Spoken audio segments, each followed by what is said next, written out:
নমস্কার বন্ধুরা, আমার চ্যানেল সুমিতার পাকশালা এন্ড দিনলিপিতে আপনাদের স্বাগত জানাই। আজ আমি তৈরি করছি সিঙ্গারা। হঠাৎ বৃষ্টি শুরু হয়ে গেল, তাই জন্য এই সময় সিঙ্গারা খাওয়ার ইচ্ছা হলো। এর জন্য ঘরের মধ্যেই আজ আমি তৈরি করে নিলাম গরম গরম সিঙ্গারা।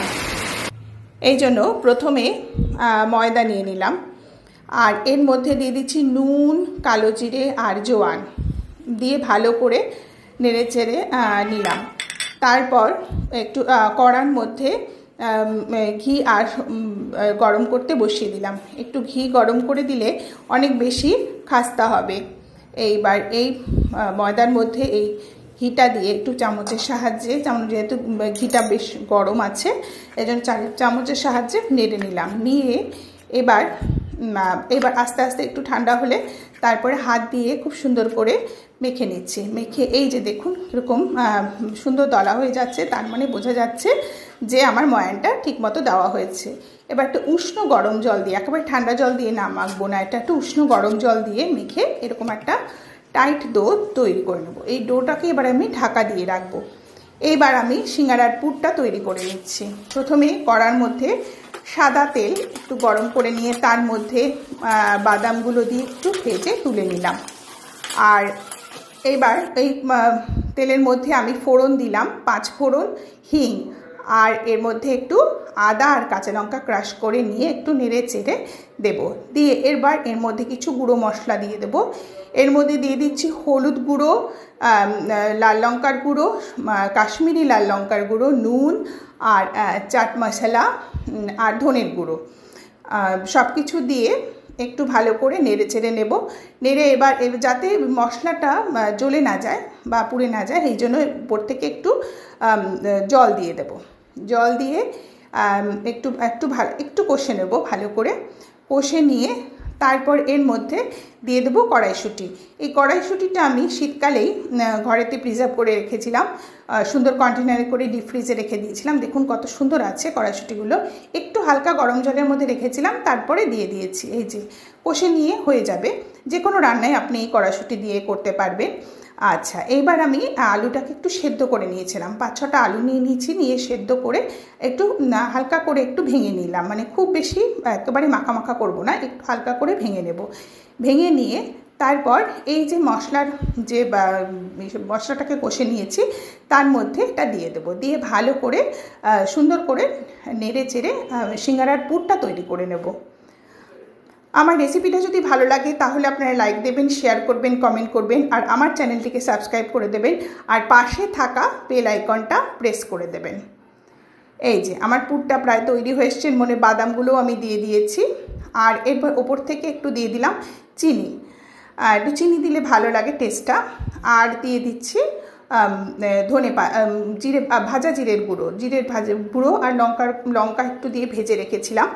ভাজা জিরে গুঁড়ো না দিলে টেস্টটা ভালো আসে না। আর দিয়ে দিলাম একটু ধনে পাতা, ওপর থেকে ধনে পাতা দিয়ে সুন্দর করে নেড়ে চেড়ে নিলাম। এবার আমার সিঙ্গারার ডোটাও মেখে রেখেছিলাম হয়ে গেছে, আর পুরটাকেও ঢাকা দিয়ে রেখে দিলাম, একটু ঠান্ডা হতে দেব। এই সময় আমি ভালো করে সিঙ্গারার ডোটাকে আরেকটু মেখে নিচ্ছি। দেখুন এখনও কতটা শক্ত আছে। এইবার আমি বেলুন চাকির মধ্যে নিয়ে ভালো করে সুন্দর করে ছোটো ছোটো লেচি কেটে নেব ডোটা থেকে। এই যে লেচি কেটে আবার এটাকে সুন্দর করে গোলা করে নিচ্ছি। এই যে ভালো করে ঠেসে গোলা করে নিচ্ছি। এবার একটা চাকির মধ্যে একটু ঘি ব্রাশ করে নিয়ে তারপর এর মধ্যে নিয়ে একটু ছোটো লম্বা করে শেপ দিয়ে লুচির মতো করে, কিন্তু লম্বা শেপ হবে যেহেতু আমি সিঙ্গারা করবো, মাঝখান দিয়ে আমি কেটে দেবো, সেই জন্য একটু লম্বা শেপে করে বেলে নিচ্ছি। এই যে এবার একটু ছুরির সাহায্যে সুন্দর করে কেটে নিলাম। এই যে সিঙ্গারার পাটিগুলো তৈরি হয়ে গেল। আর এইভাবে আপনারা একটু ঘি ব্রাশ করে করতে পারেন, বা একটু এইভাবে ময়দা ছড়িয়েও করতে পারেন। একটু হালকা ময়দা দিলে কিছু অসুবিধা হয় না। তেলের মধ্যে একদম হালকা ময়দা দিয়ে একটু টেনে টেনে লম্বা শেপ করে নিতে হবে। এই যে এইভাবে করে এবার আবার মাঝখান দিয়ে একটু করে এইভাবে আমি সমস্ত সিঙ্গারার যে এগুলো কাভারগুলো বা পাটিগুলো তৈরি করব। খুব মোটাও হবে না বা খুব পাতলাও হবে না। এবার এখানে এই যে চওড়া অংশটার মধ্যে একটু জল লাগিয়ে দেখুন এইভাবে একটা সেট করে নিয়ে একটু ঠোঙার মতো তৈরি করে নেবো, যাতে ভেতরে পুরটা আমি ভরতে পারি। এই যে খুব সুন্দর করে জল দিয়ে নেব যাতে আটকে যায় সুন্দর করে, যাতে কোনোভাবে খুলে না যায়। এইবার এই যে আমি তরকারিটা পুরটা করে রেখেছিলাম সেটার মধ্যে দিয়ে দিলাম, দিয়ে ভালো করে একটু ঠেসে ঠেসে দেবো, দিয়ে আর এই যে একটা সাইডে একটু ভাঁজ করে দেবো, দিয়ে এইবার একটা সাইডের সঙ্গে অপর সাইড একটু জল দিয়ে হালকা করে লাগিয়ে দেবো। এই দেখুন সুন্দর করে সিল করে দেবো যাতে কোনোভাবে পুরটা না বেরিয়ে আসে। এইরকমভাবে আমি সমস্ত সিঙ্গারাগুলো তৈরি করে নিচ্ছি। এই যে দেখুন ভালো করে চেপে চেপে দেবো পুরটা, তাহলে খেতেও ভালো লাগবে।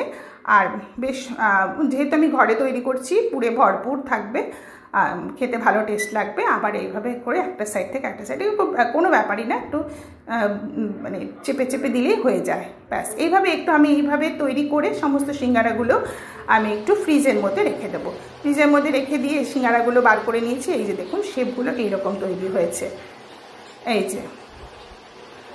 যে সিঙ্গারা আমার রেডি হয়ে গেছে। এবার কড়াতে আমি সাদা তেল প্রথমে আগে গরম করে একদম ঠান্ডা করে নিয়েছিলাম, এখন তেল আমার ঠান্ডাই আছে, একদম হালকা আছে ঠান্ডা তেলে আমি সিঙ্গারাগুলো দেবো। মোটামুটি একটু ডুবো তেলে ভাজলেই হয়, ভালো হয় এটা আর কি। আমার যেহেতু খুব বেশি ডুবো তেলে আমি দিইনি, সেই জন্য ওপর থেকে অল্প অল্প করে একটু তেল দিয়ে নিচ্ছি। এই যে দেখুন একটু করে তেল দিয়ে নিচ্ছি, দিয়ে তাহলে অনেক বেশি ক্রিস্পি হবে। এই যে দেখুন তলা দিকটা কত সুন্দর সাদা হয়ে গেছে। এবার আস্তে আস্তে ভেসে ওঠে সিঙ্গারাগুলো, বোঝা যায় পুরো, আর অনেকটা বড় হয়ে যায় সাইজে। এবার আবার উল্টে পাল্টে দিয়েছি, উল্টে পাল্টে সুন্দর করে যখন কালার চলে আসবে বোঝাই যাবে, কিন্তু আঁচ বাড়ানো যাবে না, সিম আঁচেই হবে। যত সিম আঁচে হবে সুন্দর ক্রিস্পি তৈরি হবে। এই যে দেখুন আমার সিঙ্গারা তৈরি হয়ে গেছে। এই যে একটা ডিশের মধ্যে তুলে নিচ্ছি। এই যে আজকে আমার সিঙ্গারা হয়ে গেছে। সিঙ্গারা আপনার একটু চাটনি না হলে ভালো লাগে না, এই জন্য একটু আমি ঘরে তেঁতুল ছিল, তেঁতুলটাকে জল দিয়ে তুলে নিয়েছি। আর একটা প্যানের মধ্যে আদা আর ফোড়ন দিয়ে নিয়েছি, দিয়ে এর মধ্যে ওটা ঢেলে দিয়েছি, দিয়ে একটু জল দিয়ে দিচ্ছি। আর এর মধ্যে দিয়ে দিচ্ছি নুন, বিট নুন, চাট মশলা, তারপরে লঙ্কার গুঁড়ো, কাশ্মীরি লাল লঙ্কার গুঁড়ো, সমস্ত কিছু দিয়ে নিলাম। দিয়ে এবার ওপর থেকে একটু গুড় দিয়ে দিলাম, চিনিও দিতে পারেন ঘরে যদি গুড় না থাকে, কিন্তু আমার ঘরে যে গুড় ছিল গুড় দিয়ে চাটনিটা বেশি টেস্টি হয়। এই যে একটু জল দিয়ে দিলাম, দিয়ে আমার চাটনি তৈরি হয়ে গেল। ওপর থেকে এই যে ভাজা মশলা করে রেখেছিলাম জিরে ভাজার গুঁড়ো, সেটা আমি দিয়ে দিলাম। এই যে আমার চাটনিও তৈরি হয়ে গেল। এই যে আমার আজকের রেসিপি ঘরে তৈরি যে ক্রিস্পি সিঙ্গারা আর তার সঙ্গে তেঁতুলের চাটনি তৈরি হয়ে গেল। এই যে এবার একটা সিঙ্গারা আমি ভেঙে দেখাচ্ছি, দেখুন কতটা ক্রিস্পি হয়েছে। এই যে আর ভেতরে পুরটা। এতক্ষণ আমার সঙ্গে থাকবার জন্য আপনাদের ধন্যবাদ।